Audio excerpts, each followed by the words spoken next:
live in an RV, constantly moving around the country. A few months each year, I settle in one area to earn money before moving on. At the time, I was in southern Utah, working at a gas station located on a secluded road. It was mainly used by locals trying to avoid freeway traffic, and apart from the station, there was nothing else on this route. The job suited me, as the location didn't matter in my lifestyle.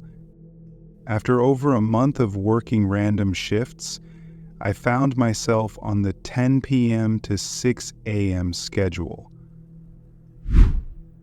That night was uneventful until about 1 a.m. when a customer pulled into the parking lot. He parked right in front of the door. I went to the counter to greet him. The man stepped out of his car, nodded, and smiled at me, then wandered into the aisles, whistling as he browsed. He picked up and examined various items without seeming interested in buying anything. Eventually, he left without making a purchase, but I didn't think much of it. Moments later, he returned. Through his car's clear windshield, I had seen him rummaging in the back seat before walking back into the store. His return made me uneasy, but I tried to stay calm. He initiated some small talk, and despite my overthinking, I responded casually. Then he asked for help with his car's tires, claiming they needed air.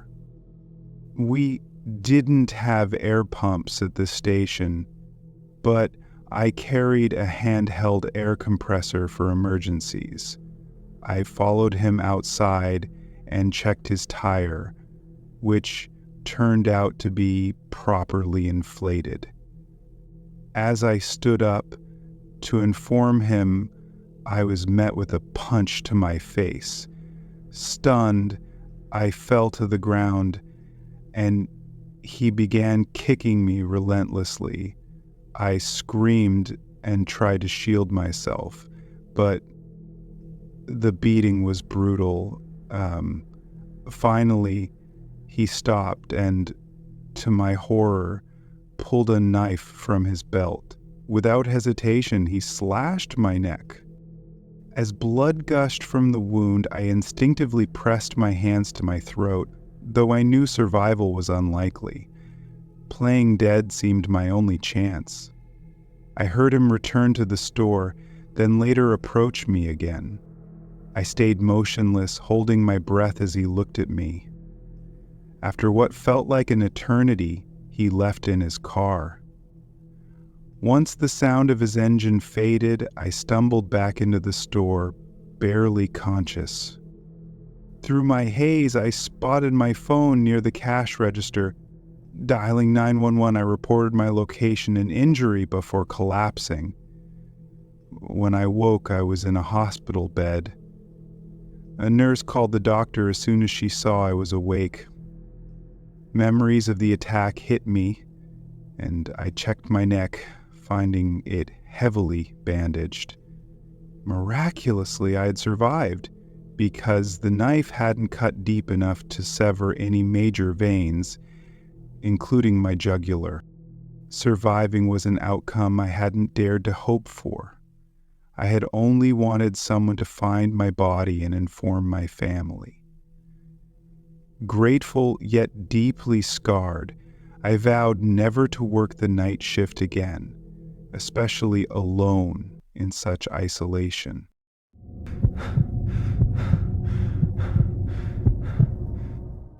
I was 25 when this happened.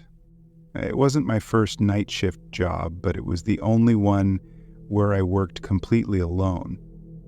It was also the last job of its kind I would ever take. Before sharing the story, let me clarify. I wasn't under the influence of any drugs or alcohol. In fact, I was as sober as possible, having recently completed a drug treatment program and detox. In late 2011, I worked as a night shift maintenance man at a large retirement community in Temple, Texas. My shift began at 7 p.m. and ended at 6 a.m.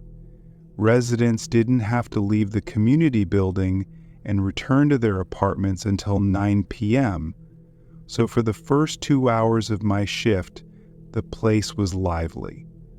Seniors would gather to chat, play cards, and exercise. Their warmth reminded me of visiting my grandparents as a kid. But everything changed when the clock struck 9 p.m. The energy of the building shifted drastically. As the residents retired to their rooms, an uncomfortable sense of dread filled the space. It was heavy and palpable, leaving me with an unsettling anticipation of the long, silent hours ahead. The building was shaped like a horseshoe, with hallways lined with windows overlooking the parking lot. From one hallway, you could see across to the other. Often, I noticed a figure walking through the opposite hallway. At first, I thought it was a trick of the light or shadows from the trees outside. But deep down, I knew that explanation didn't fit. The figure appeared almost every night. It seemed to mirror my movements, stopping when I stopped and moving when I moved. If I approached to get a closer look, it would vanish. This wasn't my shadow. There was no light source to cast it, and its movements weren't perfectly synchronized with mine. It felt like someone was playing an eerie game of imitation. Most nights, I would see the figure and try to catch it, only to find an empty hallway with no hiding spots. This heightened my suspicion that something unnatural was happening. It wasn't necessarily threatening, but it was undeniably strange. Since this was a retirement community, we didn't have a formal break room. Employees used the cafeteria, which was stocked with coffee and snacks for the residents. Around midnight one night, I decided to grab a coffee. As I rounded the corner, I came face to face with a nurse from the hospice wing. She startled me so badly I nearly screamed. She smiled, amused by my reaction, and another nurse joined her moments later. I made coffee for all of us and we chatted for a while. Their occasional visits during the night helped ease my loneliness and fear, giving me a much-needed sense of normalcy. That comfort ended one night when I was cleaning the cul-de-sac area, the dead end of one hallway where the gym, physical therapy room, and an office were located. The opposite end of the hallway led to a series of empty rooms and offices. The cul-de-sac had a particularly eerie energy, as though something was always watching me. The vacuuming in that area was nerve-wracking. The constant urge to look over my shoulder made it impossible to focus. That night, everything seemed normal until I noticed something outside the window overlooking the employee parking lot. Standing in the shadows was a tall, thin figure. It was partially physical and partially transparent, blending into the darkness. It stood about 8 feet tall, but disappeared at the legs, as though it had no feet. Its torso was bare, revealing misshapen ribs and bluish-white, corpse-like skin. Its unnaturally long arms ended in claw-like fingers. 3 or 4, not the usual 5. But its face was what froze me in terror. It resembled a goat's skull, with long hair falling to the sides and large, curled horns. Its hollow eye sockets seemed to pierce through me, and its gaze sent an overwhelming wave of despair and emptiness into my chest. My emotions spiraled. Memories of my worst life moments flooded my mind, and I felt a crushing weight of shame, sadness, and hopelessness. Tears streamed down my face as I dropped to my knees, clutching my chest and struggling to breathe. I curled into a fetal position, convinced I was about to die. Eventually, I found the strength to look up. The figure was gone, leaving me shaken and terrified. After that night, I refused to clean the cul-de-sac alone. I made sure to finish my work there before the residents returned to their apartments. I couldn't leave the job at the time, so I forced myself to endure the nightly fear. I tried to distract myself with music and conversations with the nurses, but I never told anyone about the figure. The thought of scaring the residents, especially those in palliative care, was too cruel. Looking back, I believe the entity was a demon feeding on the negative emotions of the terminally ill residents. The oppressive atmosphere and feelings of despair were likely its doing. It stayed with me for years, haunting my thoughts, until I finally moved on to another job. Even now, I can't explain what I saw. I just know that the experience left a permanent mark on my life and my understanding of fear.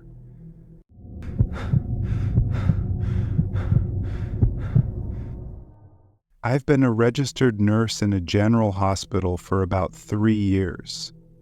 It's one of the toughest yet most rewarding jobs, as it revolves around helping people during their most vulnerable moments. I work in the intensive care unit, which means most of my patients are in serious condition. While my primary responsibility is administering medication and monitoring patients, I occasionally assist in the emergency department. The emergency area often sees patients with minor issues, like fibromyalgia, or other conditions that could easily be managed at home. Many of these cases require nothing more than over-the-counter medications. However, there are times when we treat patients who genuinely need urgent care. In such cases, we do everything possible to help.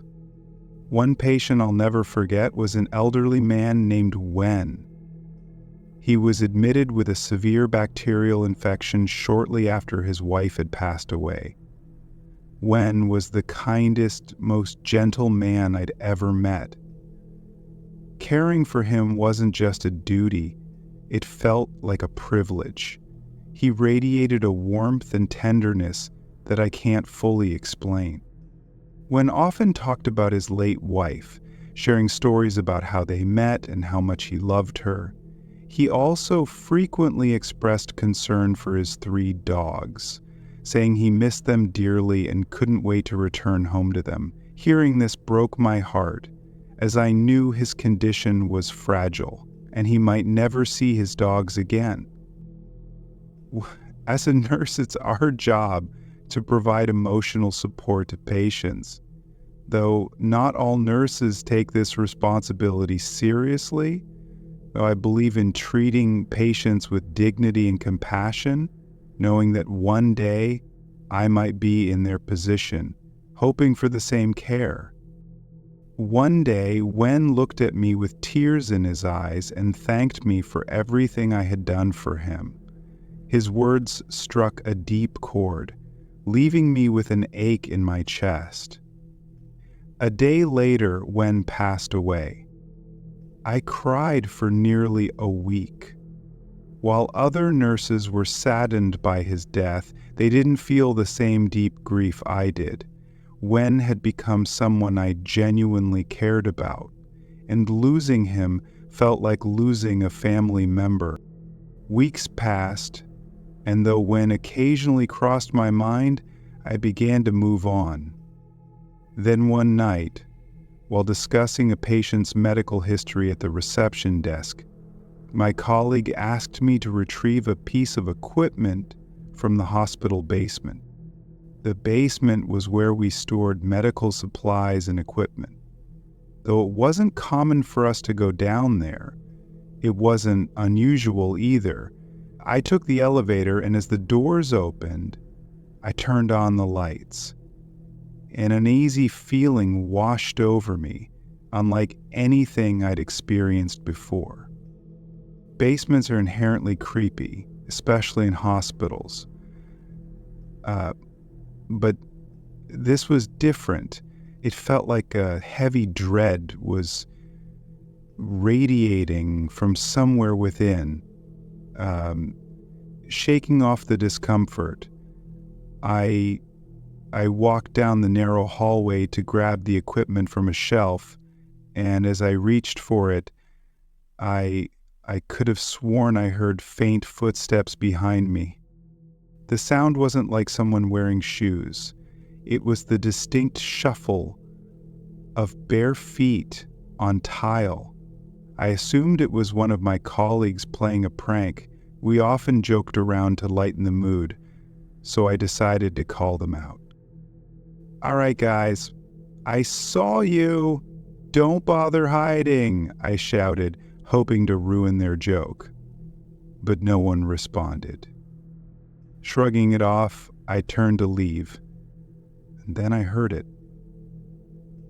A familiar voice calling my name. It was soft but clear, echoing through the hallway. My blood ran cold as I recognized the voice. It was Wen's. I froze, straining my ears to hear it again. Within seconds, Wen's voice called my name once more, this time sounding closer. Fighting the terror gripping me, I turned around, expecting to see someone behind me. But the hallway was empty. My heart pounded as I clutched the equipment and bolted for the elevator. Just as the doors closed, I heard Wen's voice again, calling my name one last time. When I reached the second floor, I handed the equipment to my colleague and downed a cup of hot coffee to calm my nerves. My coworker noticed how shaken I was and asked what had happened. I didn't tell her. I knew she wouldn't believe me or would think I was making up stories, but I wasn't. I know what I heard, and it was real. Since that night, I've refused to go to the basement alone. I never heard Wen's voice again, but I prayed for him often in the days that followed, hoping he found peace. In my years as a nurse, I have seen and experienced many things, but nothing has ever frightened me as much as that encounter. It's a memory that stays with me, a reminder that some bonds transcend life itself.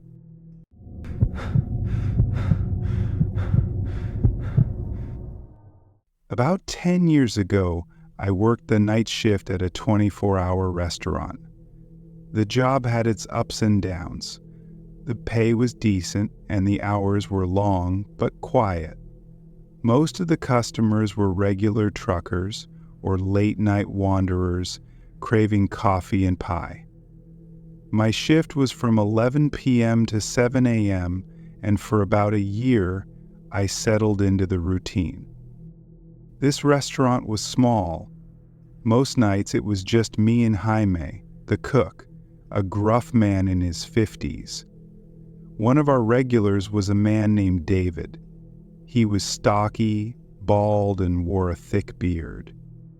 He always dressed in the same brown leather jacket. David usually sat at the counter, sipping his coffee while staring into the void. He came in a few times a week, always between 2 and 3 a.m. His order was consistent, and he never caused any trouble, just a quiet, familiar face. However, a month ago, David's behavior changed. He began coming every night, and instead of staring into the void, he started watching me. It wasn't a casual glance. It was an unblinking, almost predatory gaze. At first, I ignored it. Night shift customers could be lonely, and I assumed he wanted someone to chat with. He was subtle at first, asking how I was doing and if I ever got scared working alone at night. His questions felt personal, but I answered politely, not wanting to seem rude. Soon his behavior became more unsettling. He started leaving larger tips, $10, $20, and once even $50 for a simple coffee and slice of pie. While the tips were generous, they came with an uncomfortable feeling. Experience told me that kind of kindness was rarely selfless. Then one night, after I refilled his coffee, he leaned in closer and said, "You're too pretty to work in a place like this at night. You never know who might come in." I forced a laugh, trying to mask how uneasy his comment made me. After that, I kept my conversations with him short. But David didn't stop. One night, he brought a small gift. A necklace. "I saw this and thought of you," he said, placing it on the counter. I declined politely, but he insisted, leaving it there when he left. After his departure, I threw it in the trash. Things took a darker turn a few nights later. Around 3 a.m., the restaurant was empty except for David, who sat at his usual spot. Jaime was on a smoke break, and I was wiping down the counter. Breaking the silence, David casually commented, "It'd be easy to subdue someone like you here." His words sent a chill down my spine. I clenched the rag in my hand, pretending to laugh it off, but his smile never wavered. After what felt like an eternity, he finished his coffee, left a large bill, and walked out. I stood there for a long time, shaken. That night, I decided I had to tell someone. I considered the police, Jaime, anyone, but I didn't want to overreact. So I kept quiet and pushed the thought aside. The next night, David didn't show up. For the first time in weeks, I felt relieved, but just as I was closing the register, the phone rang. Expecting it to be Jaime or a late night order, I picked it up. Silence greeted me on the other end. Then, I heard a low, hoarse sigh, followed by David's voice. "Did you miss me?" I slammed the phone down, my heart racing. Looking around the restaurant, I saw no sign of him. The parking lot was empty. I ran to the back, found Jaime, and told him what happened. He tried to calm me down, chalking it up to a prank. But the calls didn't stop. Each time, David's voice said something eerie that sent shivers down my spine. The police dismissed it as not serious without concrete evidence, leaving me feeling helpless. Weeks later, David returned. It was around 3 a.m., and I was wiping down the counter when the door creaked open. There he stood. Fear froze me, but I didn't run. David walked up to the counter, sat down, and asked, "Why haven't you answered my calls?" I instinctively stepped back, but he leaned in, saying he wasn't leaving until he got what he wanted. Panic set in as I glanced towards the back, hoping Jaime would return, but the door stayed closed. I reached for the phone to call the police, but David moved faster, grabbing my wrist. With my free hand, I grabbed the coffee pot and smashed it over his head. He staggered back, releasing my wrist, and I bolted to the back, screaming for Jaime. When we returned to the front, David was gone. This time, the police took my report seriously, especially when they saw the bruise on my wrist. They searched the area but found no trace of him. Although they promised to keep an eye on the restaurant and my home, I couldn't work there anymore. The fear of seeing David again was too much. I quit the next day, changed my phone number, and moved to a new apartment. Even then, I couldn't shake the feeling of being watched. A few months later, I returned to my hometown to stay with my parents, where I finally began to feel safe again. It took time to recover, but I learned to trust my instincts and value my safety above all else.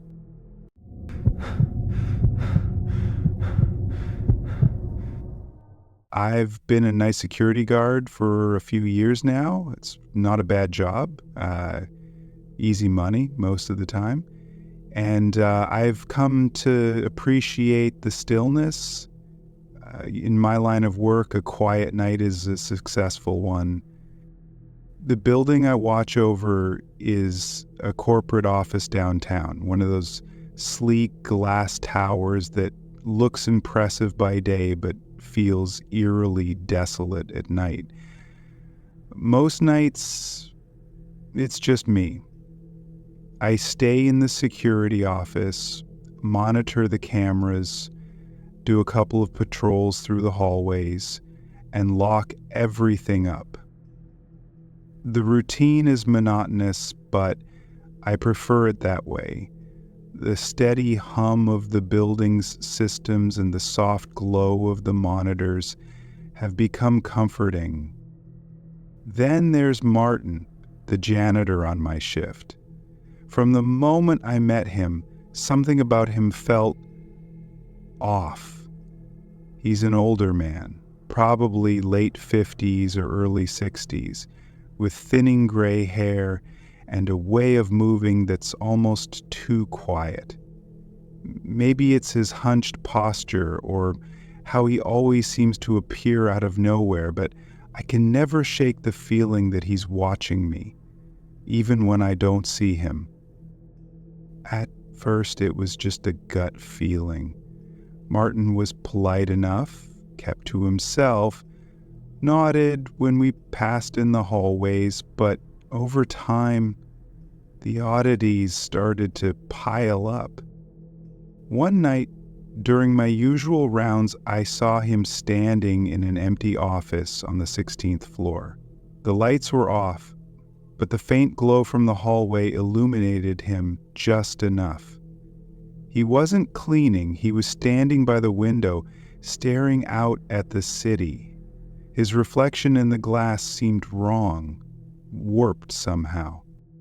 I hesitated, unsure if I should say something.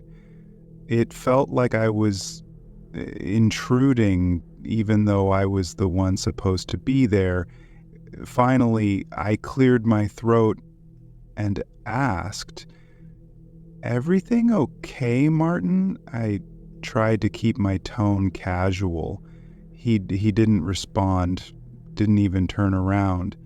He just kept staring. After a few tense moments, I walked away, unsettled.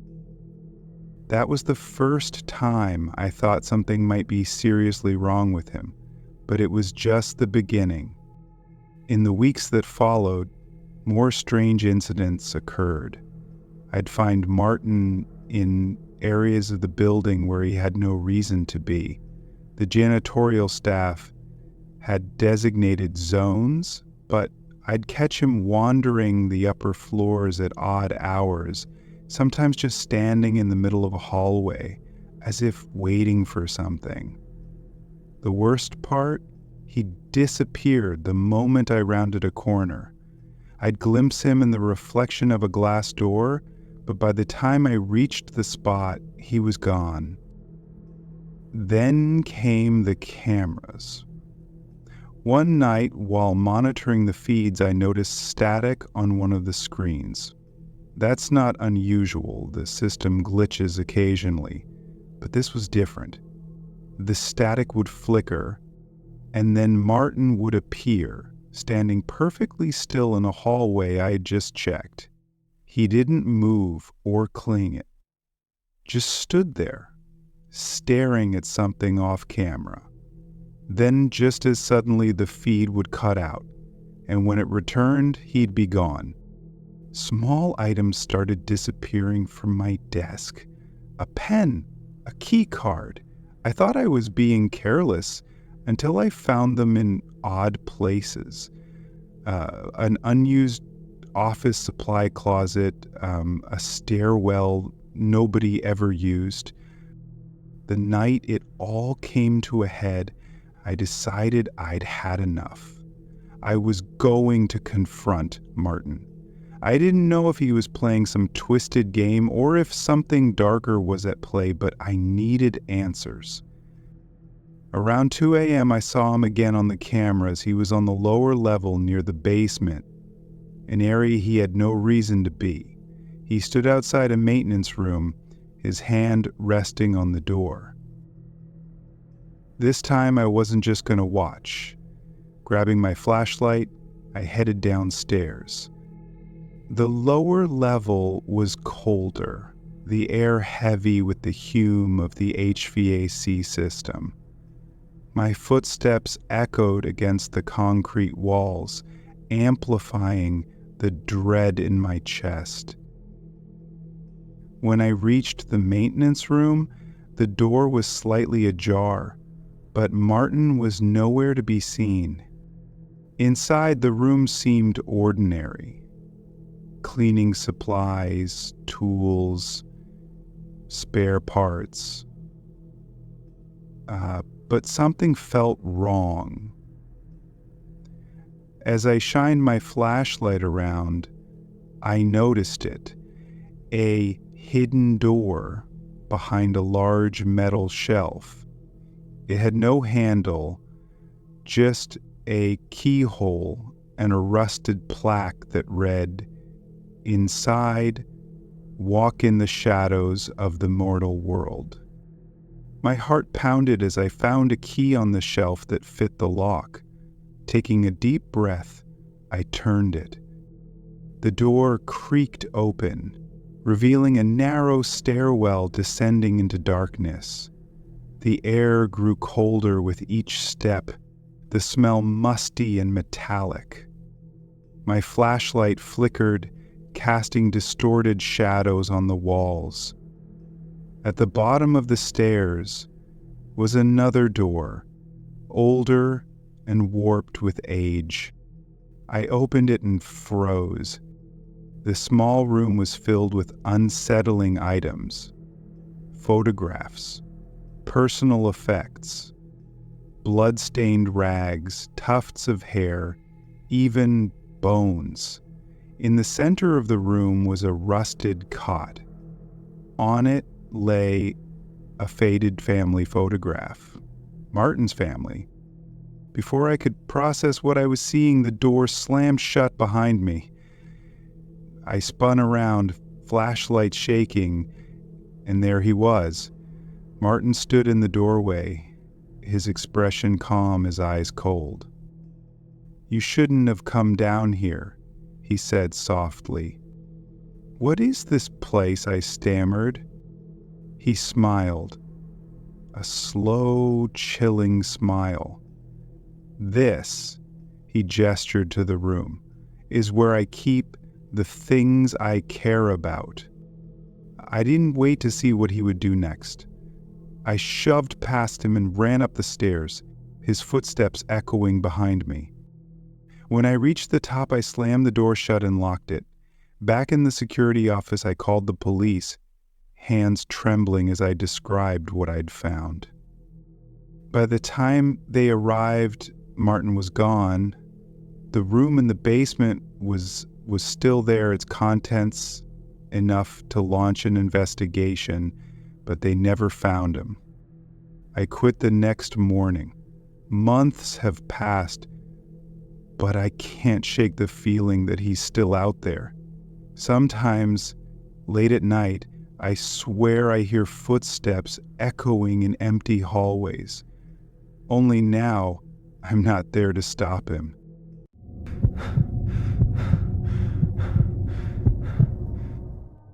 I have worked in a cemetery for the past 17 years. Most of those years, I've been on the night shift from 11 p.m. to 7 a.m. In my opinion, working at night has its perks.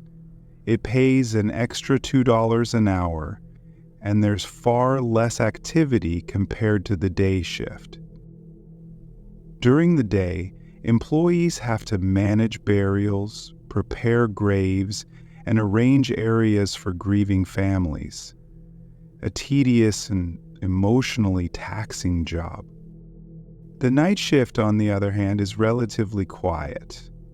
My primary responsibility is to patrol the grounds on a golf cart, ensuring nothing unusual happens. In all my years working there, I've mostly dealt with earthly horrors. Drunk teenagers daring each other to roam the cemetery, grave robbers attempting to steal valuables buried with the deceased, or practitioners of dark rituals trying to perform their witchcraft. But one night, something happened that was unlike anything I had ever experienced. I arrived early for my shift, catching up with the day worker before he left. After completing the usual checks and safety protocols, I began my rounds. Most nights, I'd drive around a few times, then return to the small faculty building for a break. This night started no differently. At around 2 a.m. during one of my rounds, I noticed something near the fence at the far end of the cemetery. It was dark, so I could only make out the shape of a figure standing outside the fence, facing me. I didn't want to confront them if I didn't have to, so I turned the cart around and drove in a small loop, hoping they'd leave by the time I returned. When I circled back a few minutes later, the figure was gone. I scanned the area to ensure they hadn't jumped the fence, but found no sign of an intruder. Satisfied, I resumed my patrol. About 15 minutes later, I passed the same area again. This time, the figure was inside the cemetery, standing on the gravel path. My heart raced as I approached. The man appeared to be in his 40s. I stopped the cart a few feet away and called out, "Sir, you can't be in here. I need to escort you out." He didn't respond, or even turned to look at me. A wave of unease washed over me. Who was this man? And what was he doing in a cemetery at this hour? The possibilities frightened me. He could be a grave robber, a vagrant, or worse, a dangerous individual. Despite my growing fear, I stepped out of the cart and repeated myself, "Sir, I need you to come with me." Still, he didn't react. I hesitated, then reached out to touch his shoulder. The moment my hand made contact, he whipped his head around, locking eyes with me. The intense anger in his gaze was enough to make me take a step back. After a few moments of silent tension, the man turned and walked away, heading toward the fence, and I returned to my cart, intending to call the police, and watched as he climbed over the fence and disappeared into the night.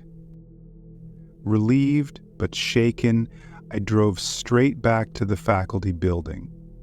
It was small, just one room, but I felt safer inside. I sat down to catch my breath, still rattled by the encounter. Not long after, there was a knock on the door. The sudden noise made me jump. The knock came again, louder and more aggressive this time. My heart pounded as I realized whoever was outside wasn't here to ask for help. They were trying to get in. Grabbing the only thing within reach, a thermos of coffee, I prepared to defend myself. At the same time, I picked up the phone and dialed 911. The banging on the door intensified, with fists and kicks pounding furiously against it. There were no words, no shouts, just relentless, frenzied knocking. For what felt like an eternity, the person on the other side kept trying to break down the door. Then, just as suddenly as it started, it stopped. I heard footsteps crunching on the gravel outside, growing fainter as they walked away. The police arrived shortly after. They searched the area, but found no one. Though they stayed for several hours to ensure my safety, the intruder didn't return that night.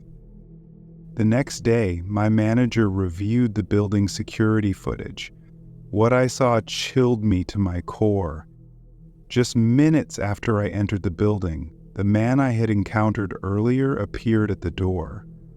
He stood there silently for nearly 15 minutes before he began banging on it. His attacks were wild and unhinged, using his arms, legs, and even his head. His behavior was frenzied, like someone completely enraged. Watching the footage, I couldn't stop thinking about what could have happened if he'd managed to break in. The thought sent shivers down my spine. The video was turned over to the police as evidence, but the man was never identified. After that incident, I requested permission to carry a weapon during my shift. The company approved, and I've continued working at the cemetery ever since. That was 6 years ago, though I've never seen that man again. The memory of that night still haunts me.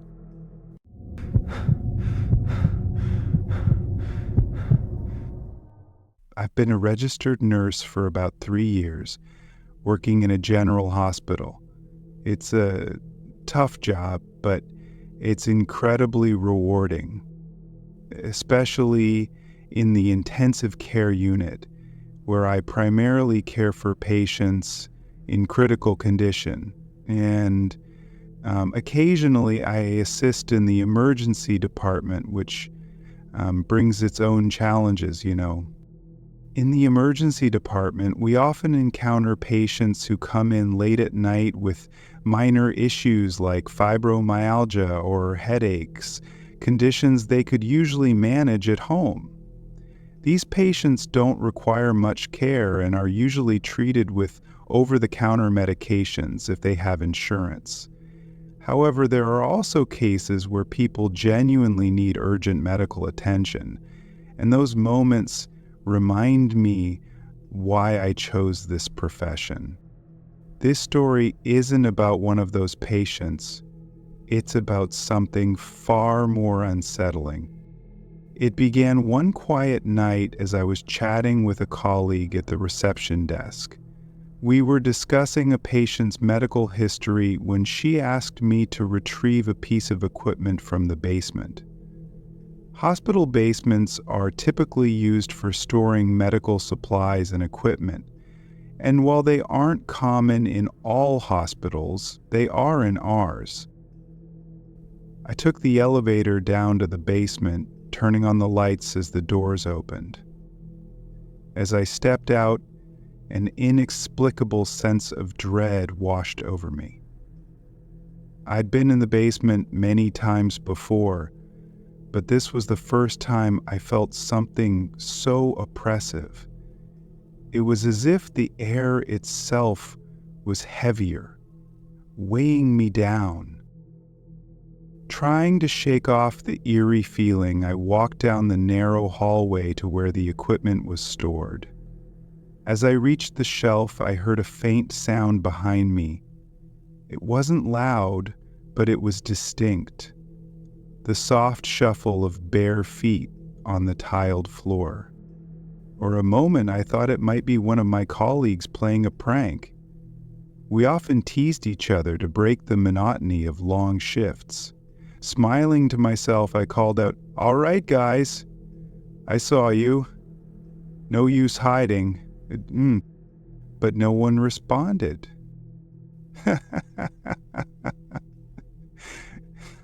Shrugging it off, I grabbed the equipment and turned to leave. As I walked back toward the elevator, I froze in my tracks. I heard it again. A voice calling my name.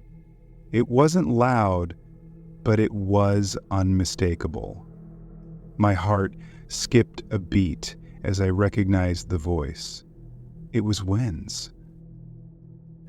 Wen was one of my former patients, a sweet elderly man who had passed away in our care.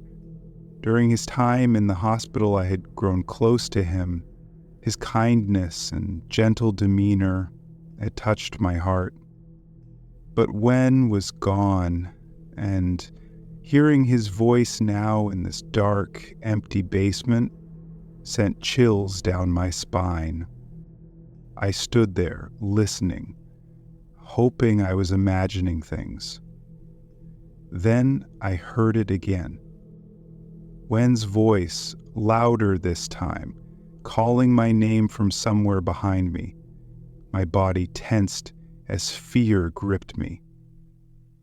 Slowly, I turned around, expecting to see someone or something standing there.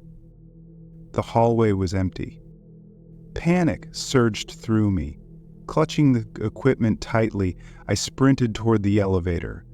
Just as the doors closed behind me, I heard Wen's voice one final time, echoing faintly through the hallway. When I reached the second floor, I handed the equipment to my colleague and downed a cup of coffee to steady my nerves. My hands were trembling, and I could barely keep my composure.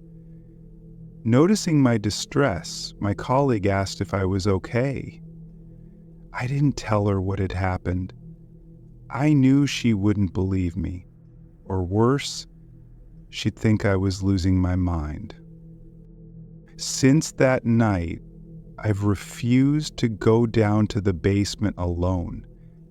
I haven't heard Wen's voice again, but the memory of that night lingers, haunting me in quiet moments. As a nurse, I've seen and experienced many things over the years, but nothing has ever shaken me as much as hearing Wen's voice in that dark, empty basement. It's a reminder that some bonds, no matter how brief, leave a lasting imprint on our souls.